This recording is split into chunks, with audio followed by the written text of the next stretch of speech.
बघा इतिहासाचे प्रश्न बघा, प्रश्न क्रमांक 16. मगाशीच तुम्हाला आत्ता जे म्हणालो ब्रेकमध्ये की दादाभाई नौरोजींच्या जन्माला 200 वर्ष 4 सप्टेंबरला पूर्ण झाले. आत्ता यावर्षी 200 वर्ष त्यांच्या जन्माची द्विशताब्दी आहे. तर त्यानिमित्ताने खूप सगळं लेखन ते येतं आहे आणि साधारणतः जेव्हा पेपरमध्ये काही लिहून येतं किंवा पुरवण्यांमध्ये येतं रविवारच्या, तर ते प्रश्न तिथून डायरेक्ट घेतले जातात म्हणून टाकलेला हा तो प्रश्न आहे. बाकी दादाभाई नौरोजींबद्दल आपल्याला खूप माहिती आहे. ग्रँड ओल्ड मॅन, पितामह, ड्रेन जी काही तुमची ड्रेन ऑफ सगळं वेल्थ आहे ती थेरी जी आहे, संपत्ती निस्सारणाचा सिद्धांत, त्याच्याबद्दल माहिती आहे. अगदी आपण बघितलं की काँग्रेसच्या 3 अधिवेशनांचे ते अध्यक्ष राहिलेले आहेत. सगळे ते कुठे अध्यक्ष आहेत काय ते त्यावेळेला मी बोललेलो होतो. काय काय स्टेटमेंट आहे. दादाभाई नौरोजी यांच्या अंदाजाने भारताचे राष्ट्रीय उत्पन्न सुमारे 380 कोटी रुपये होते. म्हणजेच वार्षिक दरडोई उत्पन्न केवळ 20 रुपये होते. 380 नाही तर 340. YCMOU मध्ये या फिगर्स दिलेल्या आहेत. 340 कोटी रुपये दादाभाई नौरोजींचं जे एस्टिमेट आहे त्यावेळेचं भारताचं नॅशनल इन्कम आहे 340 कोटी आणि 20 रुपये हे करेक्ट आहे त्यांच्या मते.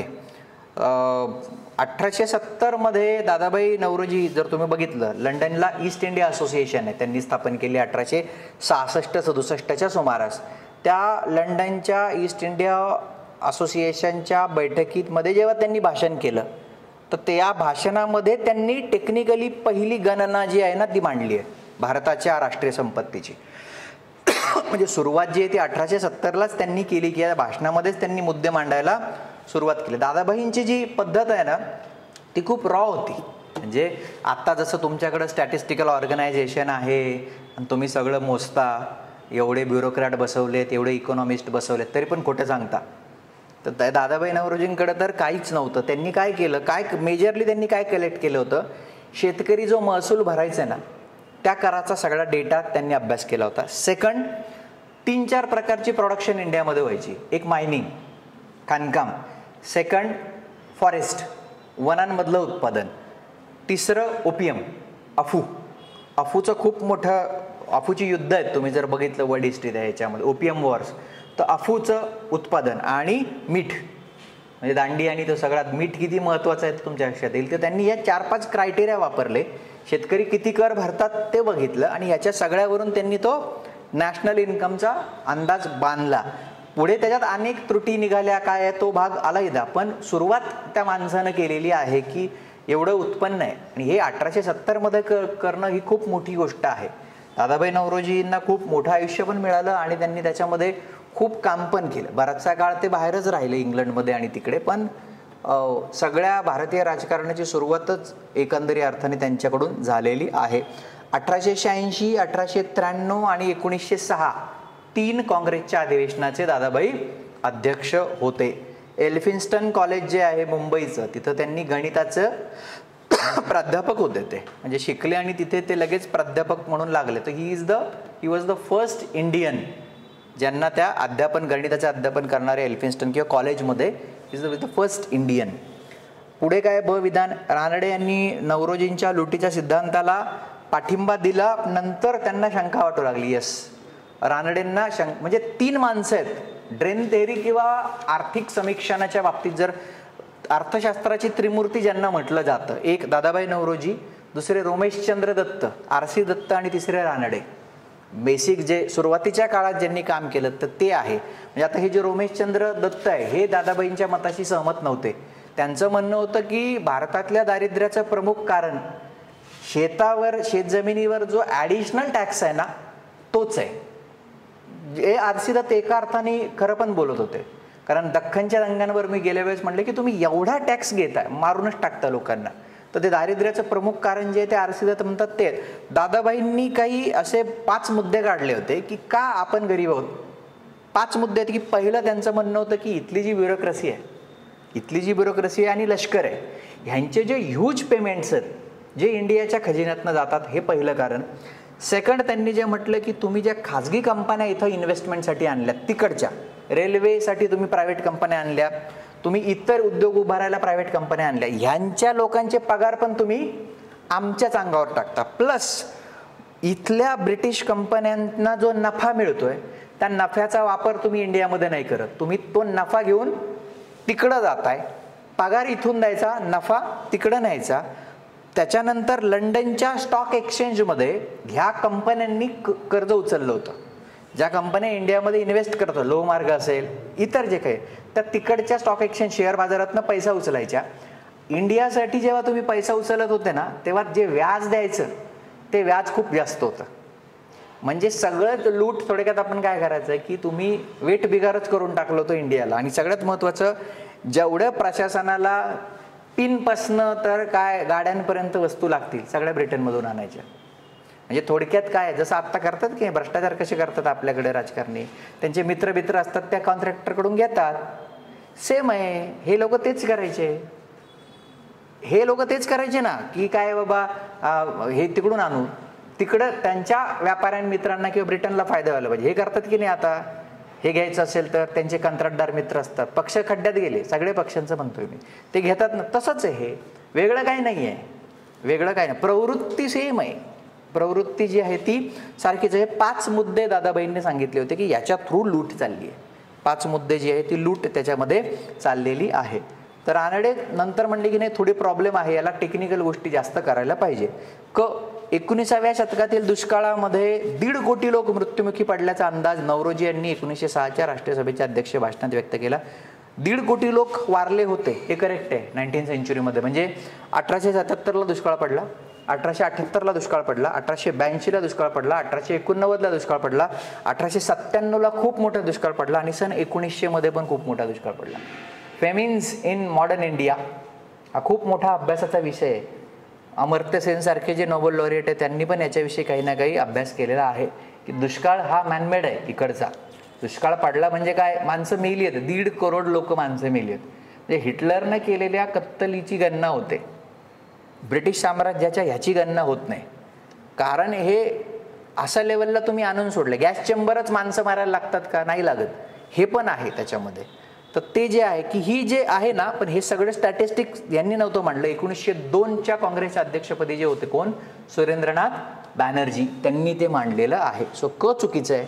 आणि 1848 मध्ये दादाबाई नौरोजी आणि त्यांच्यासोबत कोण आहेत, दादोबा पांडुरंग यांनी लोकांना एज्युकेट करण्यासाठी ज्ञानप्रसारक सभा स्थापन केली होती. सो आणि हे विधानं चुकीची आहेत. 17 ईस्ट इंडिया असोसिएशनच्या मुंबई शाखेच्या अध्यक्षपदी, तीच ईस्ट इंडिया असोसिएशन जी दादाबाई नौरोजींनी लंडनमध्ये स्थापन केली 1866-67च्या सुमारास. त्याची जी बॉम्बे ब्रँच आहे त्याची स्थापना 1869ला झाली. 1869ला बॉम्बे ब्रँच जी आहे ती स्थापन झाली. आणि काय काम होतं बॉम्बे ब्रँचचं, बॉम्बेमधल्या किंवा विशेषतः भारतातल्या ज्या काही घडामोडी आहेत त्या लंडनच्या ईस्ट इंडिया ब्रँचला कळवणं, हे या Bombay branch of East India असोसिएशनचं काम होतं. या असोसिएशनला एक शब्द आहे, वर्णन केलेलं आहे अभ्यासकांनी की Bombay branch of East India association was association of intellectuals. अभ्यास करणाऱ्या लोकांची संस्था आहे ती, बुद्धिवादी लोकांची संस्था आहे. पण प्रॉब्लेम असा आहे दुर्दैवानं, पृथ्वीच्या सुरुवातीपासून अभ्यास करणाऱ्या लोकांना पैसे कमी पडतात. हे आपल्याकडे पहिल्यापासून आहे. जे लोक अभ्यास करतात त्यांना पैसे द्यायला कोणी तयार होत नाही. बाकी सगळ्या गोष्टींसाठी पैसे असतात राज्यसंस्थेकडे, पण जे लोक सिरियसली काम करतात त्यांच्यासाठी नसतात. म्हणून यांच्याकडे पण पैसे नव्हते. पैसे आणायचे तर मग काय करायचं, म्हणून मग बॉम्बेमधल्या कारखानदारांना पकडा. आणि मग ते कारखानदार म्हणजे कोण आहेत, परत सगळे पारशी उद्योजक आहेत, मिल मालक आहेत, मिल ओनर्स आहेत. नारायण मेघाजी लोखंडेंच्या याच्यामध्ये जी नावं येतात तीच नावं इकडे येतात. म्हणजे तुमच्या लक्षात येत हळूहळू, अरे हेच मिल ओनर्स आहेत. आणि पुढे यांनाच वैतागून मग डावी चळवळ येते. नेहरू, सुभाष बोस, तुमचे सगळे जे काही Hindustan socialist Republic association, Bhagat Singh आणि हे लोक काय म्हणतात, हे जातील पण हे राहिलेत, हे जास्त डेंजरस आहेत उद्योगपती. ते दिसतंय. म्हणजे आता 20च्या चळवळीत, 20च्या काळामध्ये डाव्या चळवळींनी जे सांगू पाहिलं ते 2025 मध्ये खरं झालेलं दिसून येतं. की ते म्हणले की हे तुम्हाला शोषून घेतील, तुम्ही किड्या मुंग्यांसारखे माराल, तुमच्या लक्षातही येणार नाही. 4-2 इंडस्ट्रियलिस्ट तुमचा कचरा करतील, तुमच्या आयुष्यावर ताबा घेतील, सगळी व्यवस्था तुमच्याकडून काढून घेतील, न्यायपालिकेपासून तर सगळं त्यांच्या हातामध्ये ठेवतील. यांना आवरा. हीच सगळी नावं, तेव्हापासून तो स्ट्रगल सगळा चालू आहे. डाव्या चळवळीने 20च्या दशकात ते केलं. तर कोण मग पैसे लागतात तर बॉम्बे कॅपिटलिस्ट, मग हे जमशेदजी जिजीबाई यांना अध्यक्ष करा. सो हे Jamshedji Jijibai East India association Bombay ब्रँचचे अध्यक्ष होते. ते 77 त्यांचं निधन होईपर्यंत अध्यक्ष राहिले जमशेदजी जिजीबाई. 10 उपाध्यक्ष त्यांनी ठेवले, त्याच्यापैकी 8 जण कॅपिटलिस्ट होते.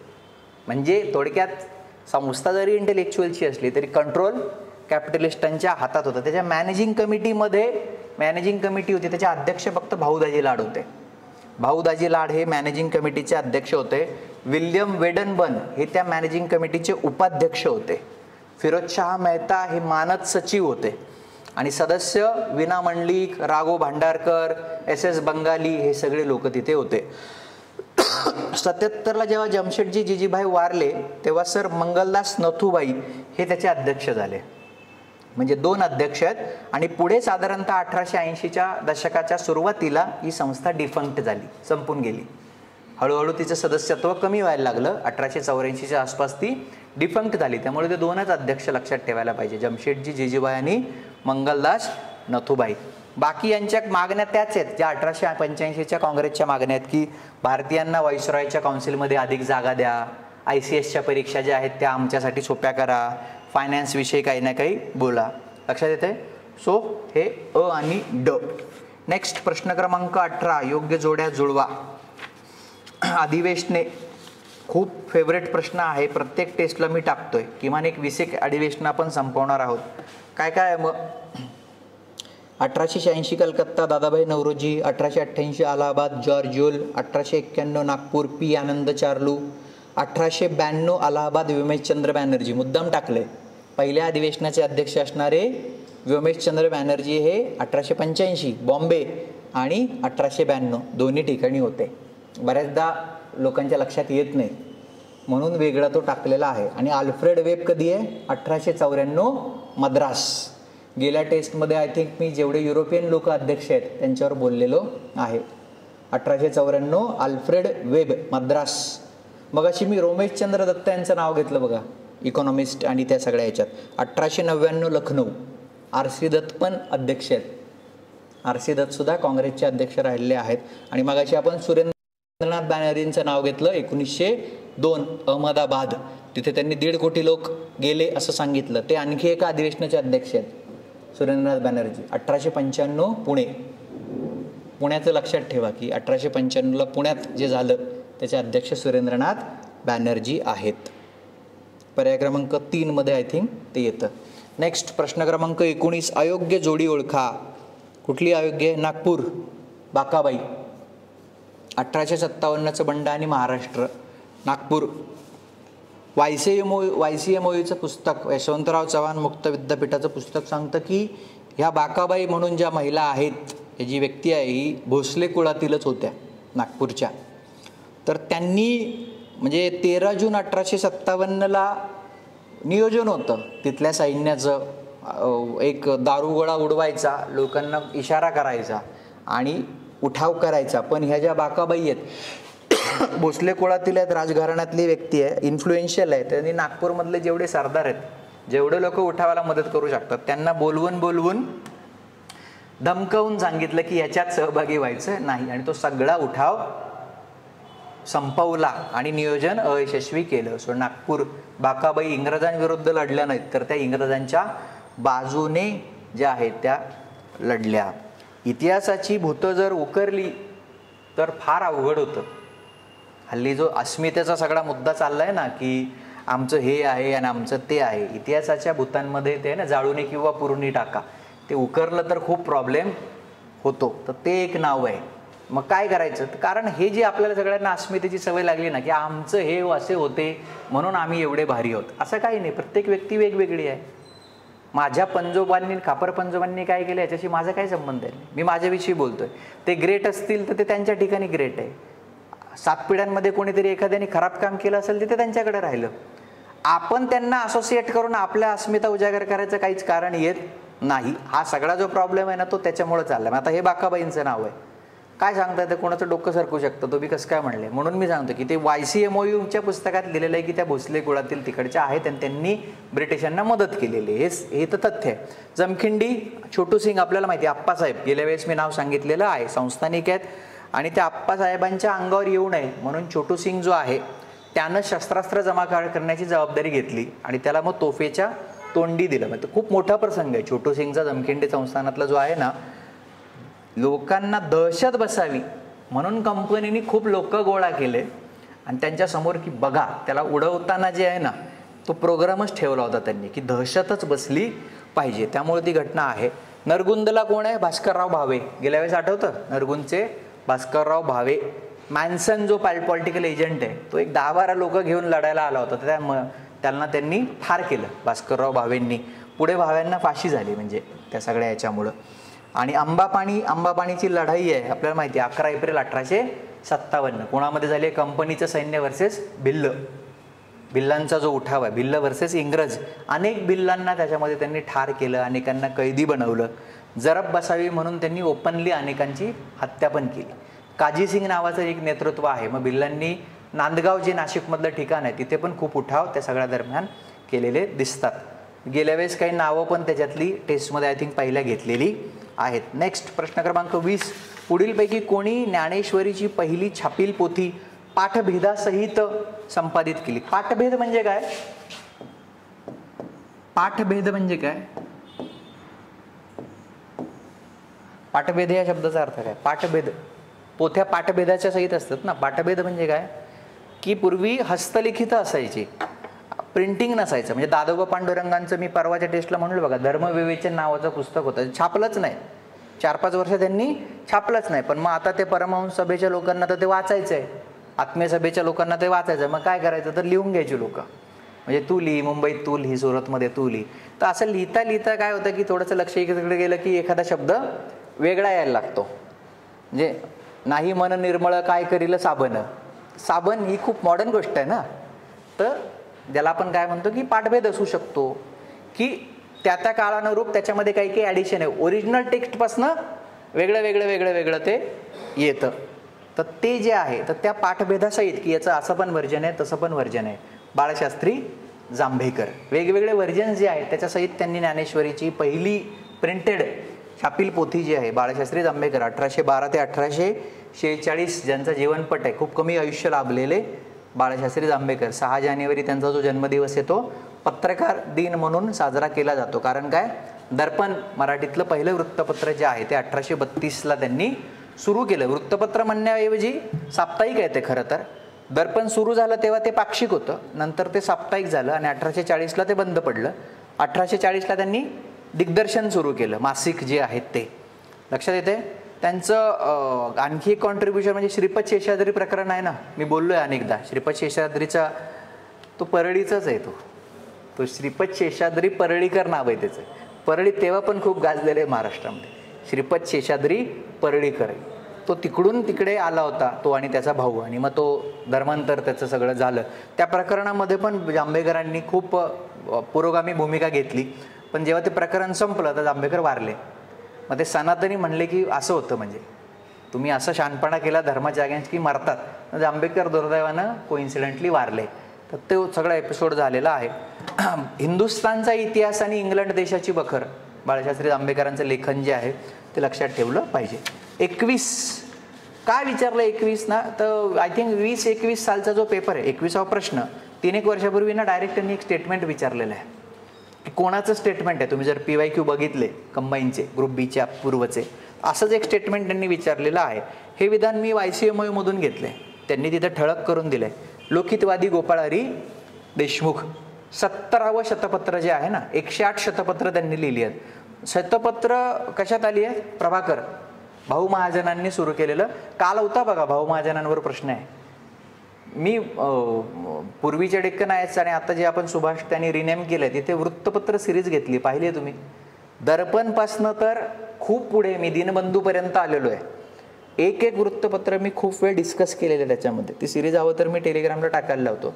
तिथे पण भाऊ महाजनांचं सगळं जे आहेत त्या प्रभाकरमध्येही पत्र आली आहेत. पण फक्त प्रभाकरनी नाही छापली, रिप्रिंट खूप लोकांनी केली. म्हणजे ते असं होतं की प्रभाकरमध्ये आज आलं पत्र की काही दिवसांनी लगेच ज्ञानोदय त्याला रिप्रिंट करायचं. प्लस पुढे सुबोध पत्रिका जे प्रार्थना समाजाचं मुखपत्र आहे त्यांनी रिप्रिंट केलं. प्लस पुढे ज्ञानप्रकाश आहे त्यांनी शतपत्रे रिप्रिंट केली. त्यामुळे बऱ्याचदा असा प्रश्न येतो की शतपत्र कुठं कुठं आली आहेत. तर या सगळ्यांमध्ये शतपत्र ओरिजिनल म्हटलं तर प्रभाकर, पण बाकी ठिकाणी जर म्हटलं तर ते आहे. लोकहितवादी काय आहे ते आगमप्रकाश निगमप्रकाश नावाची 2 त्यांची धार्मिक पुस्तकं गाजलेली आहे. पानपतची लढाई नावाचं लोकहितवाद्यांचं पुस्तक गाजलेलं आहे. अव्वल समाजसुधारक ज्यांना आपण म्हणतो ना, सुरुवातीच्या काळातले असे लोकहितवादी गोपाळ हरी देशमुख. मनू आपल्याला माहिती आहे, मनुस्मृती ज्याच्या याच्यावर आहे तो मनूचे वचन असो, याज्ञवल्क्याचे असो. याज्ञवल्क्य कोण आहे? वेदिक सगळा तो जो आपण म्हणतो अगदी BC जो सगळा काळ आहे त्याच्यामध्ये ते येतं. बृहदारण्यक उपनिषदामध्ये याज्ञवल्क्याविषयी माहिती ती सगळी येते है ना. नेती नेती त्याचं प्रसिद्ध वचन आहे ना, नेती नेती. नेती नेती म्हणजे हे नाही ते नाही, ब्रह्म जे काही तत्व आहे की नथिंगनेस हेही सांगणारा याज्ञवल्क्य. मैत्रेयी आणि ते सगळं आपल्याला माहिती आहे की ते म्हणलं की मनूचं असो, याज्ञवल्क्याचं असो, कोणाचं असो, ब्रह्मदेवाचं का असं ना कोणी आहे, मला बुद्धीला पटलं तरच मी ते घेईल. घातक वचन त्यागा, लोकहितवादींचं असणारं ते वचन. 22 वैयक्तिक सत्याग्रहाविषयी योग्य विधाने निवडा. YCMU मधून घेतलेला प्रश्न. YCMU मधून घेतलेला प्रश्न काय आहे मग? वैयक्तिक सत्याग्रह 10 ऑक्टोबर 1940 पवनार या ठिकाणावरून विनोबा भावेंनी सुरू केलेला वैयक्तिक सत्याग्रह. पवनार, विनोबा भावे पवनार. गांधींचं होतं की युद्ध चालू आहे, युद्धामध्ये बाबा आपण आता यांना काही चळवळ बिळवळ सुरू करायची नाही ग्रुपनी, तर आपण काय करूया, एकेका व्यक्तीला उभं करूया आणि युद्धविरोधी भाषण द्यायला लावूया. आपलं freedom of speech and expression फक्त वापरूया. मग कोणाला घ्यायचं? तर गांधी तिकडेच होते ना वर्धा आणि त्याच्यामध्ये, तर विनोबा राहत होते जवळ, तर त्यांची भेट व्हायची अधूनमधून. गांधी म्हणले की असा माणूस पाहिजे की ज्याचं लोक ऐकतील. कोण माणूस आहे? मग तो एक तर संयमी पाहिजे, गांधींचं म्हणणं होतं. शुद्ध आचरणाचा पाहिजे, व्रतसंपन्न पाहिजे, धर्मपरायण पाहिजे, ईश्वरपरायण पाहिजे. माझा एकच माणूस आहे महाराष्ट्रात त्यावेळेला, विनोबा भावे, की बाबा जो प्युअर आहे, खऱ्या अर्थानं प्युअर आहे. त्यांचं गीताई नावाचं पुस्तक आहे. गीताई खूप म्हणजे आजही लोक गीताईचं पठण करत असतात. त्या विनोबा भावेंनी मग पवनारमधून 10 ऑक्टोबर 1946 ते सुरू केलं आणि त्यांना मग 3 महिन्यांची शिक्षा झाली. विधान चुकीचं आहे, अविधान. 3 महिन्यांची शिक्षा विनोबांना झाली आणि 4 वर्षांची शिक्षा नेहरूंना झाली. Nehru was second. दुसरे सत्याग्रह जे आहेत ते नेहरू आहेत. विनोबांच्या बाबतीत 2 वेळेला प्रॉब्लेम झाला. त्यांच्या अगेन्स्ट थोडा रोष जो आहे तो जनतेला झाला. तो म्हणजे एक, संयुक्त महाराष्ट्राच्या चळवळीला विनोबांनी पाठिंबा दिला नाही, आणि दुसरं, विनोबांनी 75 सालची इंदिराबाईंनी जी आणीबाणी लावली होती त्याला पाठिंबा दिला. दोन्ही वेळेला विनोबांनी थोडीशी लोकांपेक्षा वेगळी भूमिका घेतली. तो जे शब्द आहेत ना, अनुशासन पर्व आहे, शाळा सिनेमा पाहिला ना तुम्ही, त्याच्यामध्ये तो लिहितो की नाही की अनुशासन आहे किंवा काय, तर ते सगळं विनोबांना वाटलं की हे करेक्ट आहे किंवा संयुक्त कारण ते गांधींचे आध्यात्मिक वारसदार असं मानले जातं विनोबांना. तसं जर पाहिलं तर गांधींचे स्पिरिच्युअल वारसदार, आध्यात्मिक, पॉलिटिकल नाही. तर त्यांच्या भूमिका थोड्या वेगळ्या होत्या, नेहमीच्या जनमताच्या रेट्यापेक्षा ते वेगळ्या असायच्या.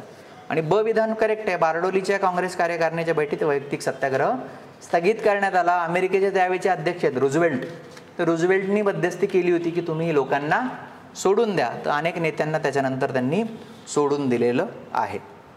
23 1942च्या चले जाव आंदोलनात पुढीलपैकी कोणत्या ठिकाणी प्रतिसरकारांची निर्मिती झाली होती? According to YCMU Satara, Bhagalpur आणि बलिया. अकॉर्डिंग टू YCMU मध्ये तिन्ही दिले आहेत, पण मेजर आपण जे बघतो महत्त्वाचे जे आहेत मॉडर्न इंडियामध्ये, भागलपूरचं फार उल्लेख नाही आहे. आपण जे बघतो त्याच्यामध्ये बलिया, तामलुक आणि सातारा, तीन जर बघितले, 3च जर आपल्याला बघायचे असेल तर बलिया, तामलुक आणि सातारा. हा जो क्रम आहे ना, हा क्रॉनॉलॉजिकल ऑर्डरनी पण आहे बरं का. आता YCMOU मध्ये त्या भागलपूरचं नाव आहे म्हणून मी ते दिलं सोर्सला कधी कधी हे. पण मेजर जर आपल्याला पॅरलल गव्हर्नमेंट्स असं जर म्हणायचं असेल जे आहे की जे जिथून क्विट इंडिया म्हणजे क्विट इंडिया करूनच टाकलं त्यांनी, ब्रिटिशांना लिटरली हाकलूनच दिलं, ते ऑटोनॉमस होऊन गेले. असे 3 मेजर स्पॉट काढायचे म्हटले तर बलिया हे उत्तर प्रदेशचा जो पूर्व भाग आहे ना, ईस्टर्न UP तिथलं लोकेशन आहे. तामलुक हा जो भाग आहे हा बंगालमधला जो मिदनापूर जिल्हा आहे ना त्याच्यातलं ठिकाण आहे. बऱ्याच वेळेला मिदनापूर पण देतात, YCMOU मध्ये मिदनापूर म्हटलंय त्यांनी, तर ते ॲक्च्युअल जर आहे तर तामलुक. आणि सातारा आपल्याला माहिती आहे आपलं सातारा. याच्यातलं लॉंगेस्ट लास्टिंग, मोस्ट इफेक्टिव्ह, सर्वाधिक काळ चाललेलं आणि सगळ्यात प्रभावी सातारा. पॅरलल गव्हर्नमेंट सगळ्यात जास्त काळ चाललेलं सातारा. सातारा जून 1943ला पॅरलल गव्हर्नमेंट टेक्निकली सुरू होतं, जवळपास 1946 पर्यंत ते स्ट्रेच होतं. जवळपास काही अभ्यासक 45 मानतात पण काही अभ्यासक 46 पण मानतात. म्हणजे एवढं लॉंग ड्युरेशन मुक्त झालंच आहे तिकीट ते सातारा. हे जर बघितलं बलिया जे आहे ते ऑगस्ट 42ला सुरू झालं पण फार दिवस चाललंच नाही, ते काही खूपच कमी काळ चाललं.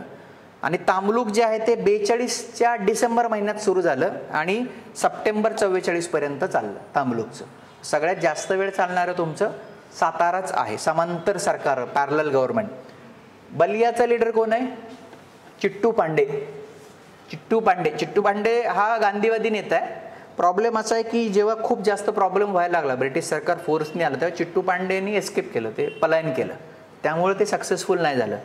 तामलुक जे आहे त्यांचं खूप लोक त्याच्यामध्ये इन्व्हॉल्व आहेत. विद्युत वाहिनी नावाची आर्म्ड फोर्स त्यांनी बनवलेली आहे. विद्युत वाहिनी सशस्त्र लोकांची संघटनाच आहे.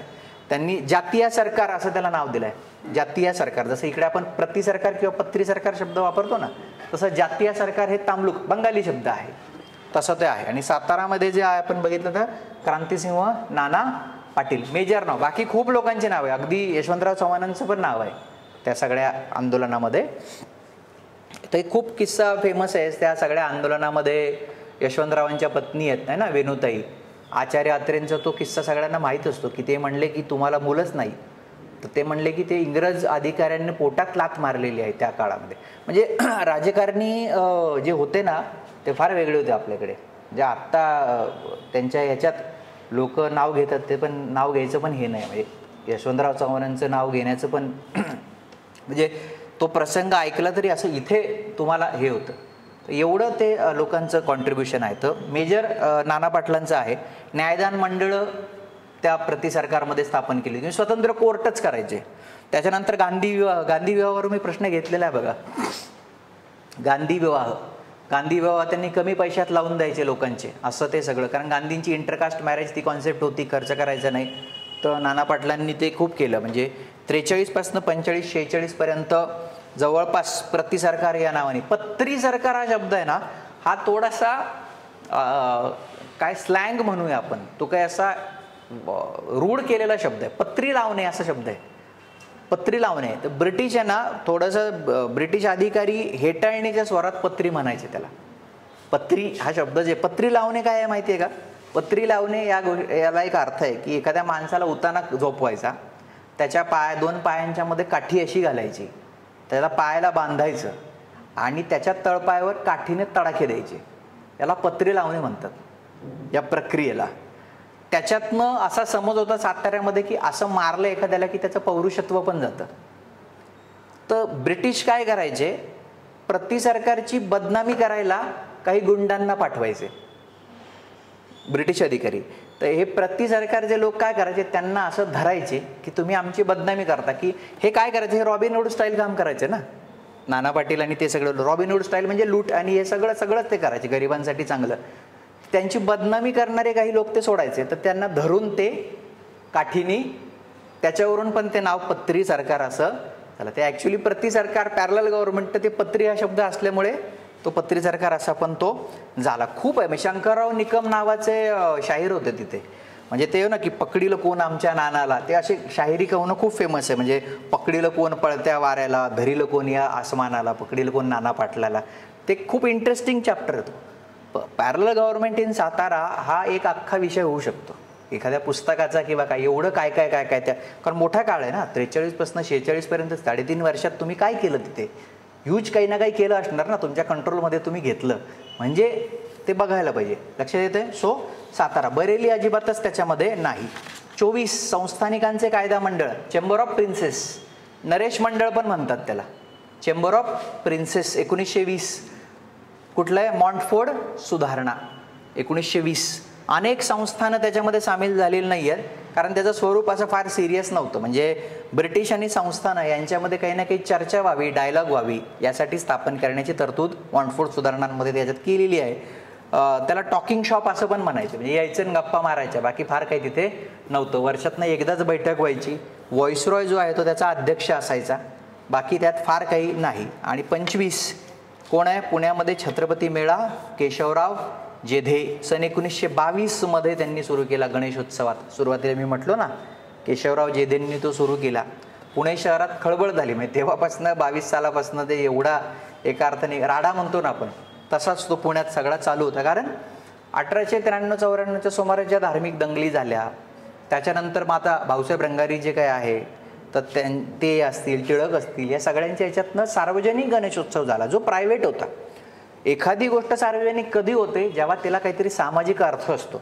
फक्त धार्मिक अर्थ असून चालत नाही, काहीतरी पॉलिटिकल त्याच्यामध्ये आता असायला पाहिजे. सो त्या सगळ्या हिंदू मुस्लिम क्लॅशचा संदर्भ आहे, काहीतरी ब्रिटिशांच्या अगेन्स्ट संघर्ष करण्याचा मुद्दा आहे. पण त्यात व्हायला असं लागलं की त्या गणेशोत्सवामध्ये टिळक पक्षाचे जे लोक आहेत, टिळकांचे जे अनुयायी आहेत, ते काय करायला लागले, ब्राह्मणेतर पक्षाचे लोक जे आहेत किंवा जे सुधारक आहेत त्यांची टिंगल करायला लागले.